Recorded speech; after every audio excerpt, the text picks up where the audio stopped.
다음으로 유전체 사이에 작용하는 힘에 대해서 공부하도록 하겠습니다. 유전체 사이에 작용하는 힘을 우리가 맥스웰 응력이라고 합니다. 그런데 우리가 이 힘은 3장에서 공부를 했었어요. 단위 면적당 작용하는 힘 F는 2분의 1에 1E는 2분의 1에 엡실론 E의 자성은 2분의 1에 엡실론 분의 D의 자성이고 뉴턴 퍼 제곱미터. 이것을 우리가 유전체에 작용하는 힘 맥스웰 응력이라고 합니다. 이것과 우리가 바로 저번 시간에 했었던 거 보세요. 전기력선이 수직입사 D가 연속이죠. 전속밀도 D가 연속입니다. 그 다음에 수평입사 E가 연속입니다. 전개 E가 연속이요. 이것 두 개를 합해서 이것까지 세 개를 합해서 우리가 유전체에 작용하는 힘을 한번 계산해 보도록 합니다. 그리고 하나 좀 기억해 주셔야 될 것이 유전체에 작용하는 힘을 고려할 때 보세요. 수직입사라고 하면은 우리가 전속밀도 D가 연속이었죠. 그럴 때 수직으로 입사하게 되면 인장응력이 작용합니다. 인장응력이 뭐예요? 서로 당기는 힘.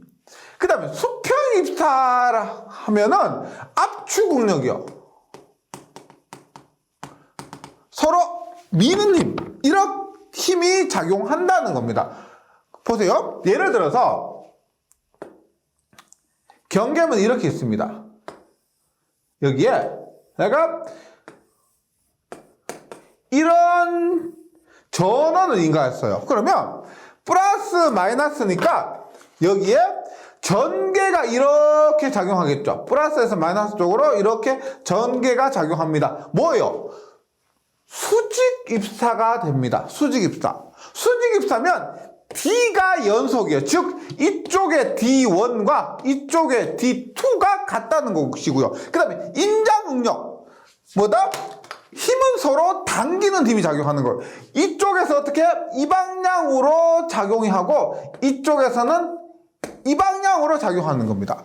예를 들어서 내가 이쪽으로 10N 이쪽으로 7N의 힘으로 당긴다. 그럼 결론은 어떻게 돼요? 결론은 어떻게?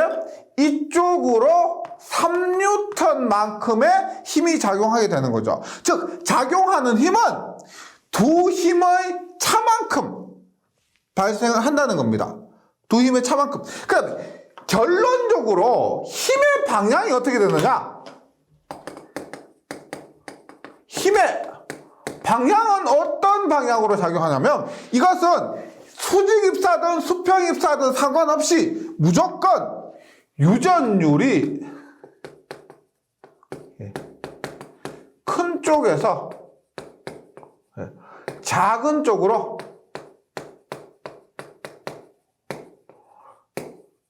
작용하게 됩니다. 유전율이 큰 쪽에서 작은 쪽으로 작용하게 된다. 만약에 이렇게 돼요. 보세요.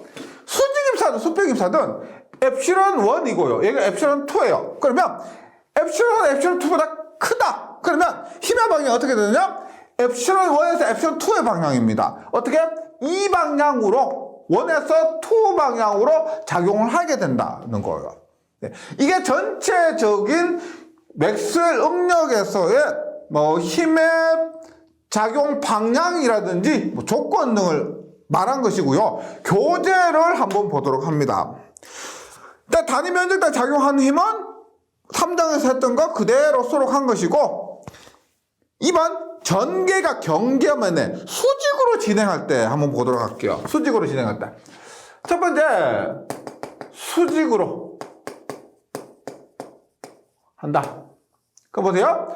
이렇게 경계면이 있고 엡실론 1, 엡실론 2입니다. 그러면 앞에서 뭐라고 했냐면 수직입사하면은 D가 연속이에요. 전속 밀도고 D가 연속이고 그 다음에 인장 인장응력이 작용합니다. 당기는 힘. 그럼 보세요.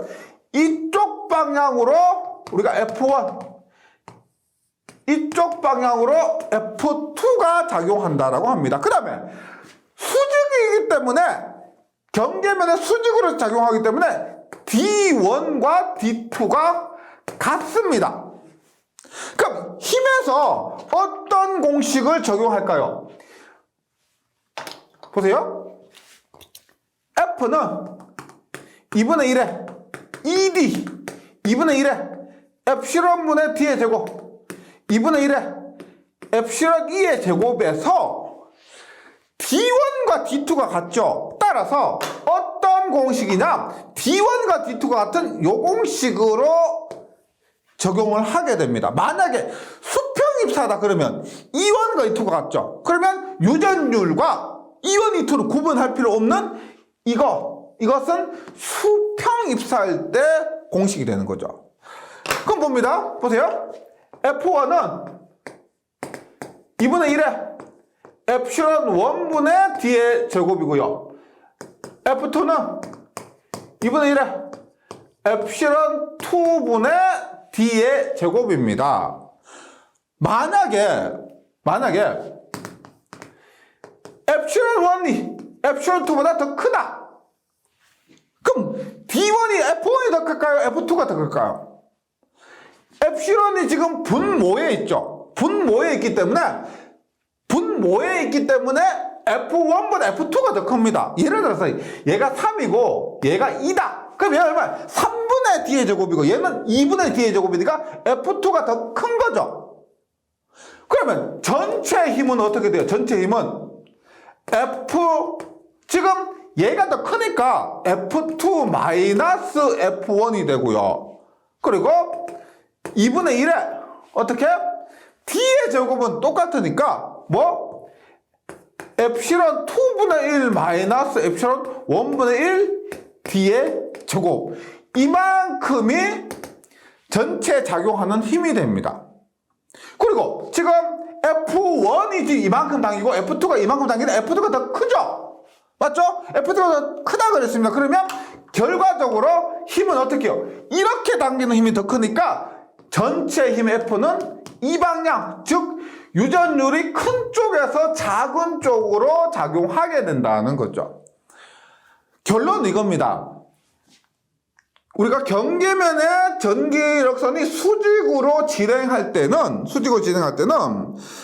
세타가 저번 시간에 했던 거 복습을 해주시면 각도가 0도가 되기 때문에 D1과 D2가 같아집니다.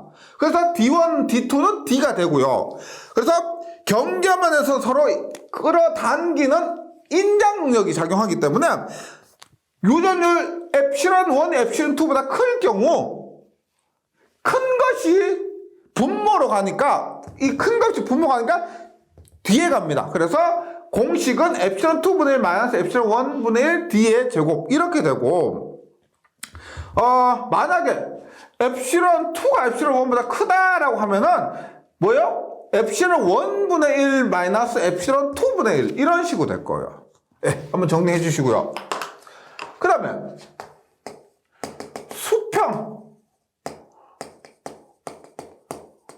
수평으로 진행한다라고 하면은 저번 시간에 한 것에 의해서 E1은 E2가 됩니다. E1은 E2. 그러면 얘는 어때요? 엡실론 1과 엡실론 2가 있습니다. 어떤 힘? 압축 응력이요. 즉 F1이 이렇게 미는 F1, F2도 이렇게 미는 F2가 되는 거예요. F2. 그리고 수평으로 진행하니까 E1은 E2는 E가 됩니다. 그럼 우리가 전체 힘은 어떤 공식을 대입하느냐? 유전율과 전개가 들어가는 공식 F는 2분의 1에 엡실론 E의 자승인데 지금 또 엡실론 1이 엡실론 2보다 더 크다라고 하면요. 크다라고 하면 어떻게 될 거? 2분의 1에 엡실론 마이너스 엡실론 2의 2의 제곱 이렇게 될 것이고 지금 F1과 F2 중에서 뭐가 더 커요? 유전율이 큰 것이 힘이 더 크겠죠. 따라서 F1과 F2 중에서는 뭐다? 유전율이 큰 쪽이, 얘는 분자가 있으니까요, 더 크다는 겁니다. F1보다 F2가. 그러면 얘는 이렇게 밀고 얘는 이렇게 미는데 결과적으로 어떻게 돼요? 결과적으로 얘가 10이고 얘가 7이다. 그러면 이쪽으로 3N만큼의, 즉 유전율이 큰 쪽에서 작은 쪽으로 이만큼의 힘이 작용한다는 거예요. 얘도 epsilon1, epsilon2보다 크다고 했기 때문에 이 공식이고요. epsilon2가 더 크면 epsilon2 마이너스 epsilon1의 제곱이 될 겁니다. 이거 좀 헷갈리실 거예요. 뭐냐면 epsilon1이 크고 epsilon2가 크고, 요 경우만 한번 지금 제가 설명드린 부분 쭉 따라가면서 이해해 보시면은, 뭐 이해를 하시면은 헷갈리지가 않는데 외우시면은 시험에 나올 때마다 조금 헷갈리실 겁니다. 일단 중요한 것은 수직으로 진행할 때는 전속밀도 D가 연속이기 때문에 그때는 2분의 1 epsilon분의 D의 자승의 형태의 공식을 적용하고요. 수평으로 진행할 때는 전개가 연속이기 때문에 전개가 연속하고 유전율이 들어가는 2분의 1의 epsilon 2의 자승의 형태의 공식을 적용한다. 이것이 중요합니다. 네, 이것이 맥스웰 응력이었고요. 그 다음 유전체의 정전 용량 한번 보도록 하겠습니다. 유전체 정전 용량. 우리가 유전체 있는데 이렇게 보시면 돼요. 콘덴서가 이렇게 있는데 이 콘덴서 C는 epsilon 제로 D분의 S입니다. 즉 공기 중에서 정전 용량은 epsilon 제로 D분의 S인데 이렇게 하니까 정전 용량이 너무 작더란 거예요. 그래서 여기에 유전체를 집어넣습니다. 그러면 내가 epsilon S가 되죠. 그래서 이 C 값이 굉장히 커지게 됩니다. 근데 시험을 위해서 이렇게 유전체를 꽉 채우면 괜찮은데 유전체를 채울 때 시험에서는 두 가지 방법으로 채우더라는 겁니다. 첫 번째, 간격을 나눈다. 두 번째, 면적을 나눠서 채운다. 그러니까 유전체를 여기 이 공간 사이에 꽉 채우면 좋겠는데 약간 시험에서 어렵게 내기 위해서 간격을 나눈다라고 하면 이렇게 보시면 돼요. 이렇게 했는데 전체 간격 중에서 요만큼만 채우는 거예요. 요만큼 채우는 거예요. 면적을 나눈다라고 하면은 어떻게? 요만큼만 해서 이렇게 면적을 나눠서 이렇게 채우는 겁니다. 그런데 얘는 어떻게 돼요? 얘를 우리가 C1이라 하고 얘를 C2라고 하면 직렬이에요, 병렬이에요? 이대로는 좀 보기 어렵다 하면 얘 이렇게 옆으로 뉘어보세요. 옆으로. 얘를 옆으로 뉘어보면 이렇게 되고요. 이것은 뭐다? 콘덴서 C1, C2가 직렬로 연결된 겁니다. 직렬로 연결된 것. 얘는 반대로 뭐예요? 얘는 옆으로 누워보세요. 콘덴서 C1과 C2가 병렬로 연결된 겁니다. 병렬로 연결된 거. 그러니까 다른 게 어려운 게 아니고 두 가지 중에 한 개입니다. 보세요. 간격을 나눈다. 간격을 나누나 하면 간직. 예. 그 다음에 면적을 나눈다. 면적을 나누나 하면 면병이에요. 그럼 하나만 기억해 주시면 되죠. 간격을 나눈다라고 하면 우리가 직렬 접수로 본다. 그럼 나머지 하나 면적을 나눈다 하면 병렬이 되겠죠. 그래서 공식으로 하면은 다소 복잡해지는데 제일 중요한 것은 이겁니다. 간격을 나눈다면 직렬, 면적을 나눈다면 병렬이에요. 공식으로 한번 정리해 볼게요. 일단 간격을 나눕니다. 뭐 이렇게 해볼게요. 뭐 이렇게 채웠다고 할게요. 그러면 이 부분은 우리가 C1이고 이 부분을 C2입니다. C1은 epsilon 1 D1분의 S. 면적은 똑같죠. 면적은 똑같은데 간격을 나눴기 때문에 D가 다른 거죠. 그래서 전체 정전 용량은 우리 3장에서 했었던 거 있죠. 간격을 나누면은 직렬 연결이니까 어떻게? C1 플러스 C2분의 C1 곱하기 C2 이런 형태로 계산해 주시면 되고요. 간격을 나누면은 아니 면적을 나누면은 어떻게? 이런 식으로 얘가 C1이고 얘가 C2예요. C2입니다. 그럼 합성 정전 용량은 뭐요? 면병입니다. 콘덴서의 병렬 연결해서 합성 정전 용량은 C1 플러스 C2 이런 식으로 계산을 해주시면 되는 거예요. 네, 나머지 어려운 거 아니고 지금 이 공식 자체는 3장에서 했던 것 그대로고요. 지금 여기에서는 간격을 나누면 직렬, 면적을 나누면 병렬, 이 공식을 간직해 주세요. 네, 이렇게 정리하시면 되겠습니다. 네. 계속해서 전기 영상법 합니다. 전기 영상법.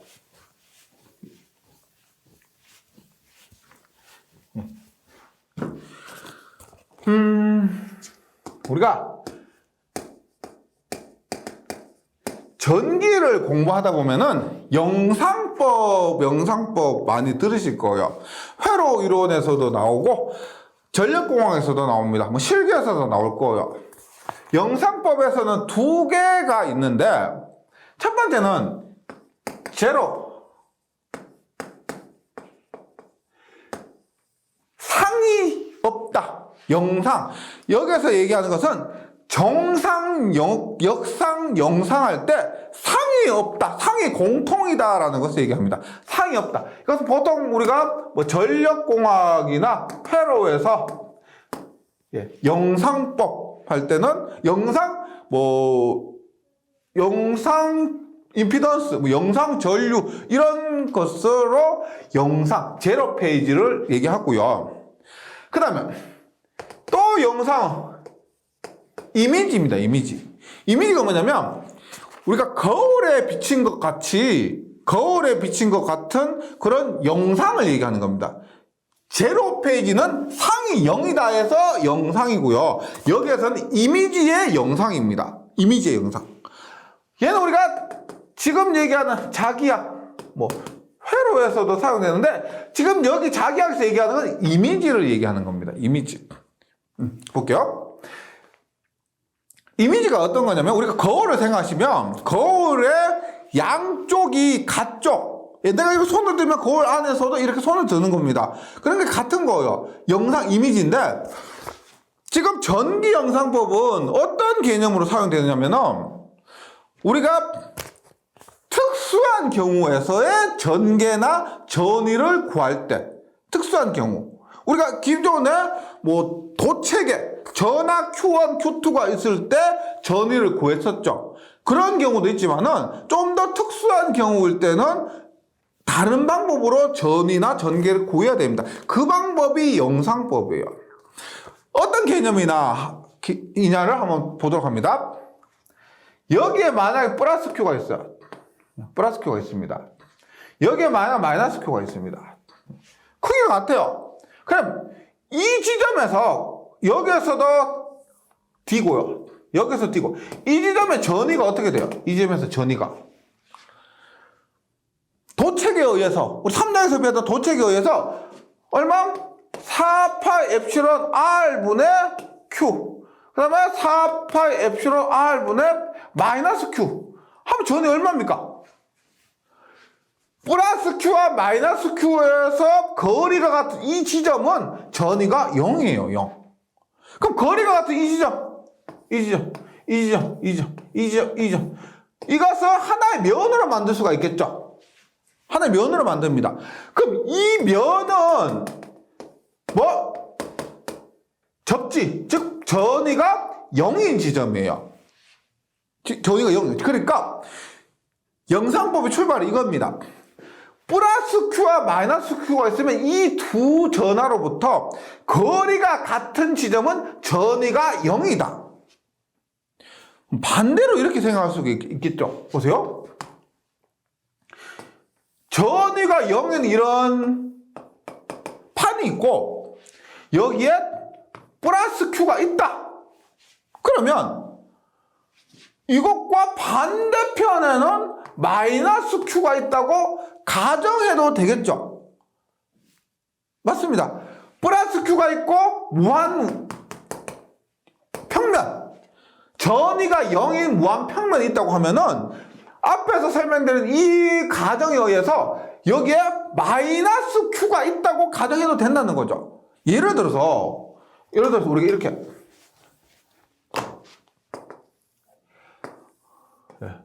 플러스 Q가 있어요. 그리고 여기 접지가 되어 있습니다. 만 이 지점의 전위를 구해요.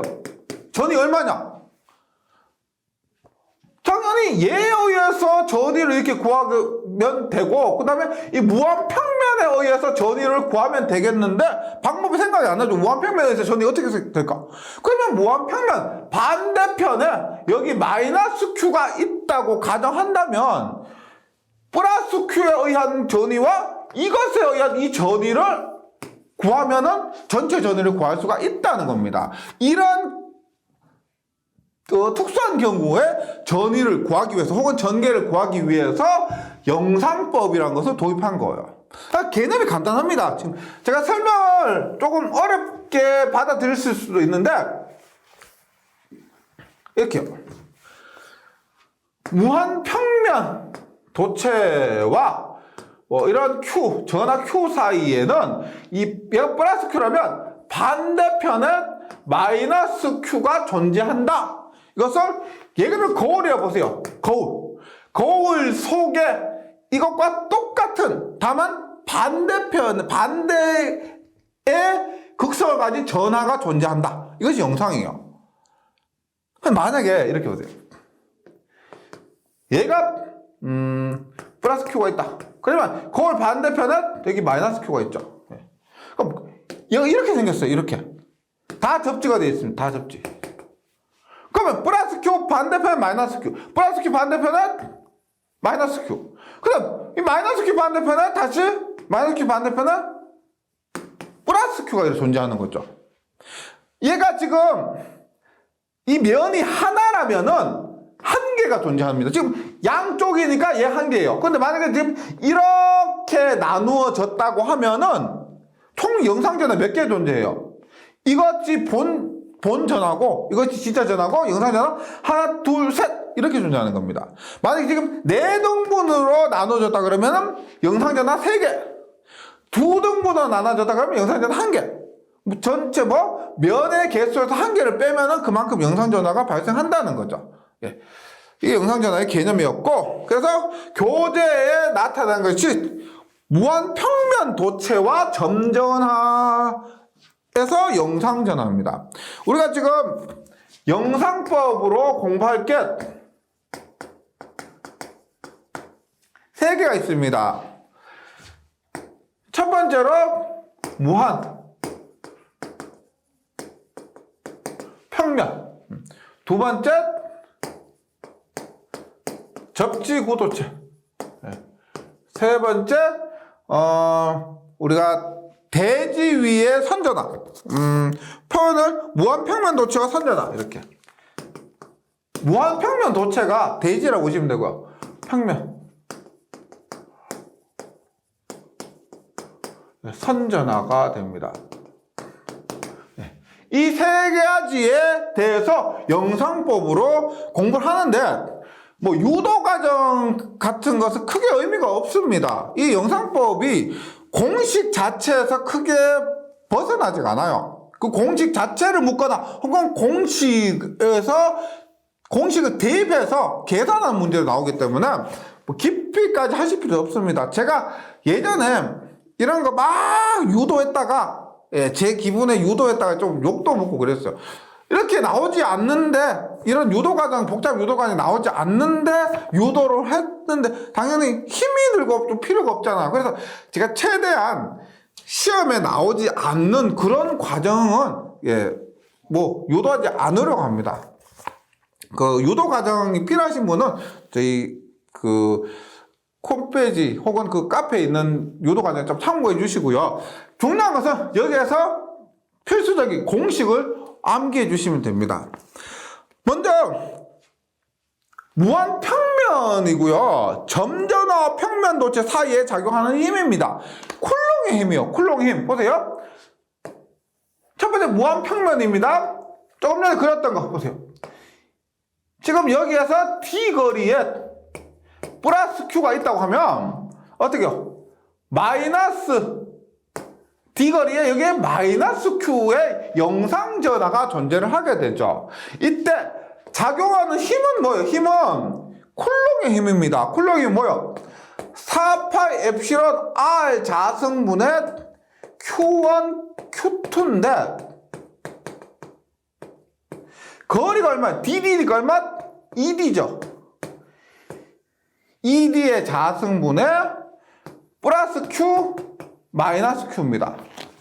그럼 얼마요? 작용하는 힘은 2의 제곱하면 4니까 4, 4, 16 16파이 엡실론 D의 자승분의 Q의 제곱인데 마이너스가 들어갔죠. 여기서 이 마이너스가 뭐라 그랬어? 여기서 의미한 이 마이너스는 흡인력. 플러스면은 반발력이고요. 극성이 다르기 때문에 마이너스가 되고 이것은 흡인력이 작용한다는 겁니다. 흡인력. 예. 요거 기억해 주시고 뉴턴입니다. 뉴턴. 네. 그리고 2를 한번 보도록 합니다. 이렇게 되었을 때 우리가 이 Q를 무한 원점까지 옮기는데 필요한 1. 우리가 1은 간단하게 얘기하면 FD예요. FD. 맞죠? 얼마? 16파이 엡실론 D의 자승분의 Q의 제곱인데 1을 얘기할 때는 마이너스 부호 얘는 생략해도 됩니다. 한 1이 얼마냐? 그냥 1이 얼마냐라고 하기 때문에 얘는 부호는 의미 없고요. 여기에다가 D. 따라서 1은 얼마? 16파이 엡실론 D분의 Q의 자승 줄이 됩니다. 시험에 자주 나오는 공식이고요. 그 다음에 표면 전화 밀도가 되는데 보세요. 우리가 이렇게 있다고 했을 때 플러스 Q라고 합니다. 그러면 이 플러스 Q에서 여기에도 전하가 존재를 하겠죠. 그러면 Q에서 가까운 쪽으로 이렇게 많은 전하가 존재하고 이렇게 먼 쪽으로 전하량이 작아질 겁니다. 이때 여기에서 이 지금 요 부분 있죠. 전하 밀도를 시그마라고 합니다. 시그마라고 하면 이것은 원래 공식 이거요. 2파이에 지금 요 부분은 우리가 요 부분은 Y죠. Y축이고요. 그 다음에 요 거리를 D라고 합니다. 요 거리를 D라고 합니다.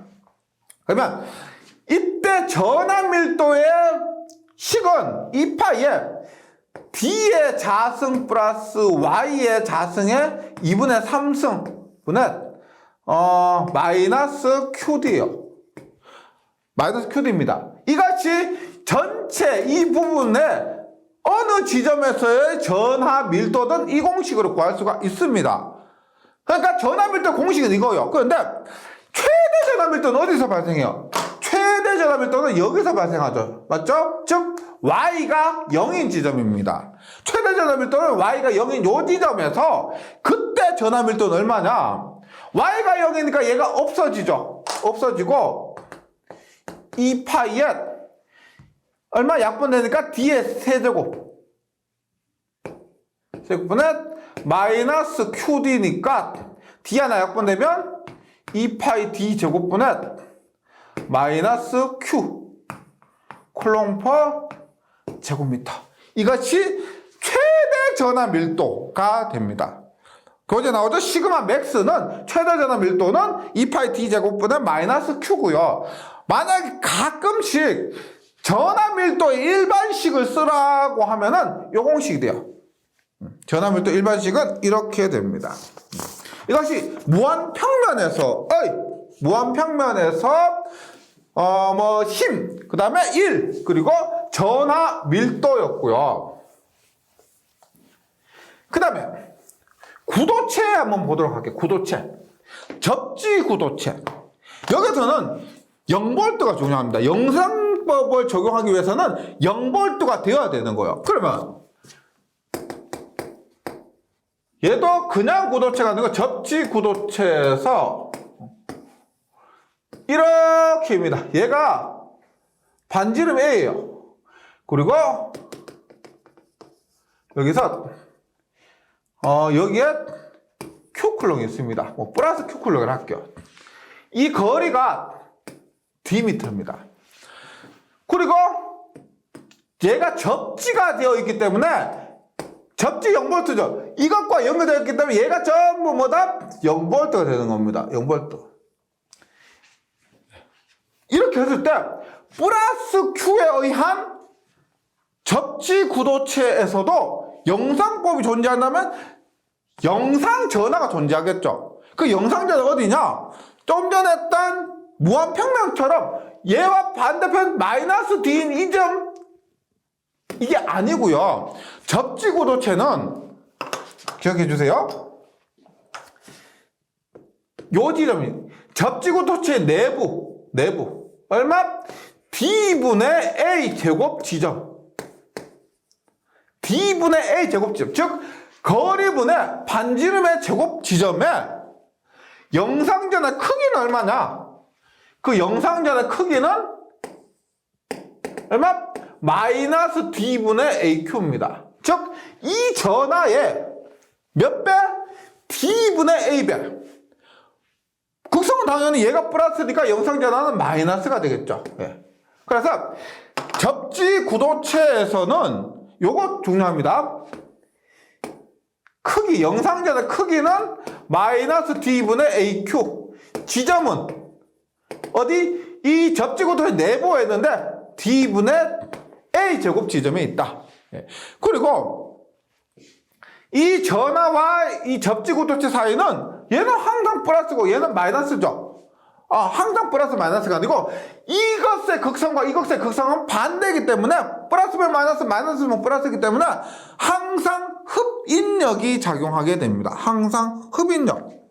그리고 그 힘 한번 구해본다고 하면은 쿨롱의 법칙에 의해서 그 힘을 구해본다고 하면은 4,8 엡실론 뒤에 자성분의 Q1, Q2죠. 그걸 볼게요. 4,8 엡실론에 이 사이의 거리가 얼마예요? 이 사이의 거리가 얼마예요? 이 사이의 거리가 얼마가 된다? 전체 D에서 D분의 A 제곱 뺀 거죠. 그래서 이 사이의 거리는 D-D분의 A 제곱 A 제곱 이렇게 되고요. Q는 Q고요. Q1은 Q고 Q2는 얼마가 된다? 마이너스 D분의 AQ가 됩니다. 예. 이것을 정리를 하면 마이너스, 힘은 마이너스고요. 4,8 엡실론 D의 제곱 마이너스 A 제곱, 예. D의 제곱 마이너스 A 제곱의 제곱 분의 마이너스 ADQ, 예. ADQ의 제곱. 뭐 이 공식이 그렇게 자주 나오지 않습니다. 굉장히 좀 어렵게 출제될 때 한 번씩 나오고요. 가장 중요한 것은 얘들이고, 만약에 요 공식 자체까지는 유도할 수 있죠. 유도할 수 있기 때문에 만약에 시험에 나온다면 그때 이 공식을 갖고 이렇게 한번 정리를 해보시기 바랍니다. 이것이 접지 구도체였고, 그 다음에 대지와 선전화. 얘는 우리가 앞에서 몇 번 했었습니다. 뭐냐면 실제 전력공학에서 사용됩니다. 대지 위에 전선이 이렇게 존재한다고 했을 때 이게 람다예요, 람다. 그럼 얘도 접지, 대지니까 전위가 0입니다. 접지된 것과 마찬가지죠. 그러면 이 람다에 의해서 어떻게 반대편에 얘가 H라면 이 반대 H 위치에 마이너스 람다의 선전하가 존재를 하게 되는 거죠. 이것이 우리가 일반적으로 가공전선로, 우리가 길에 고속도로에 지나가는 그런 전선 있죠. 그게 이런 거죠.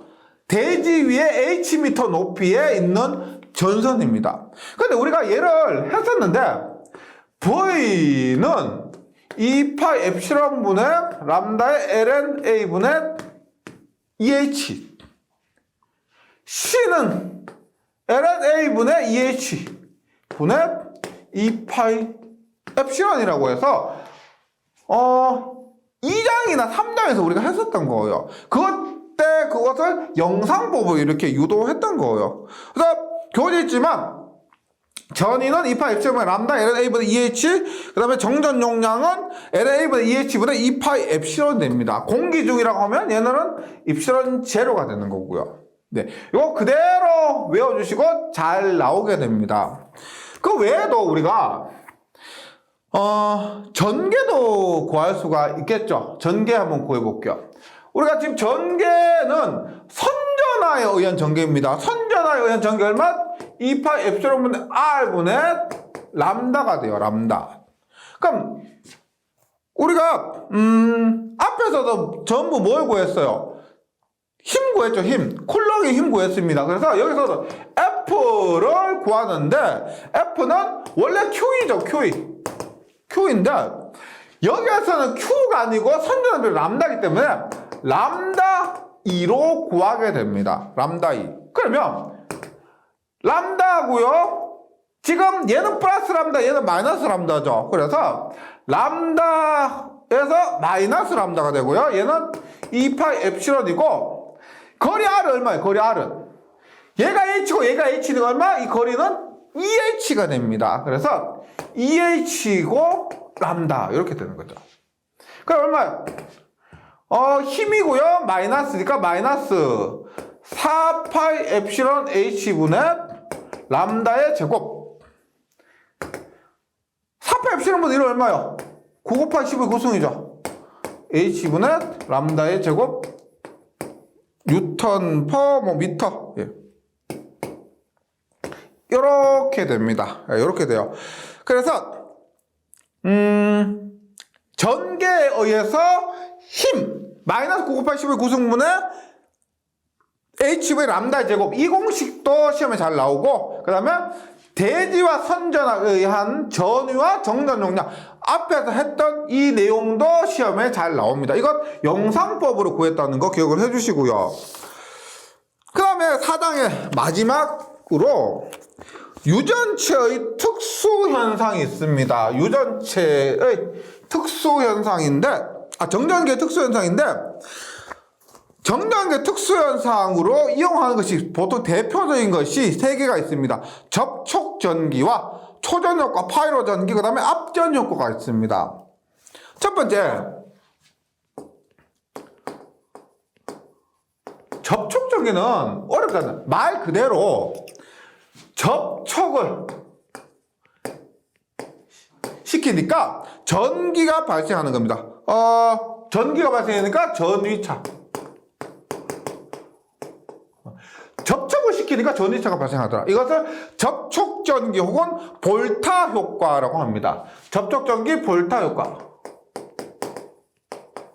깊이까지 하실 필요는 없고요. 접촉전기가 볼타 효과다. 이렇게. 그 다음에 초전 효과. 이게 한국말 하나, 외국말 하나. 초전 효과는 우리가 다른 말로 파이로 효과라고 합니다. 이것은 우리가 열을 발생하니까 전위차. 그러니까 초전 효과 혹은 파이로 전기는 전기석이나 티탄산 발음. 티탄산 발음은 우리가 유전율이, 비유전율이 가장 큰 거였습니다. 등의 강유전체 결정에 가열을 하거나 냉각시키면 열이죠.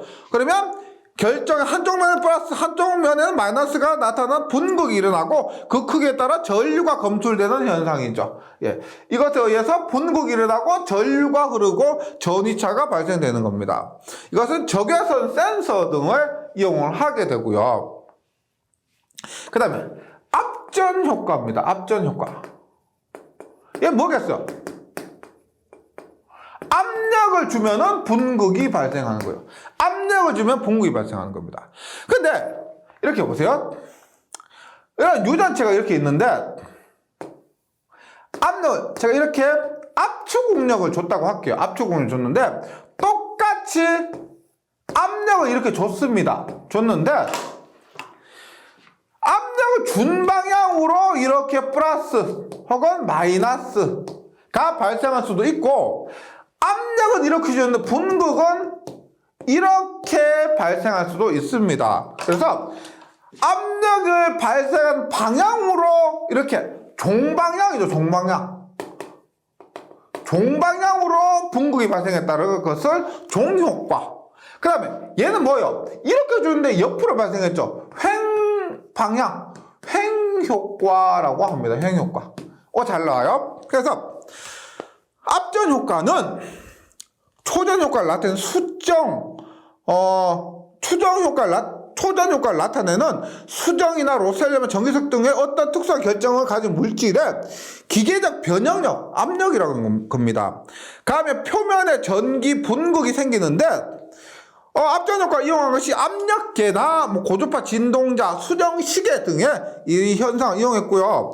종효과는 그림에서 참고 보시면 응력과 힘이 분극 방향이 동일한 방향입니다. 압력과 분극이 동일한 방향. 그 다음에 횡효과는 뭐다? 압력과 횡이 수직 방향으로. 압력은 이렇게, 분극은 이렇게 횡 방향으로 발생한 것을 횡효과라고 합니다. 네.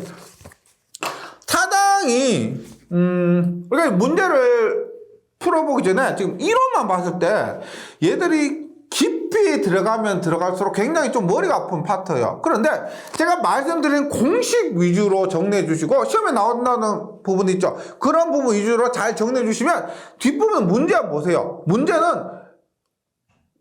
기본 공식 혹은 기본 공식에 대입한 거, 그 다음에 그 용어 개념 위주로 묻고 있기 때문에 크게 어렵지 않을 겁니다. 할만하다는 거예요. 예, 잘 정리해 주시고요. 문제풀이 시간에 다시 뵙도록 하겠습니다.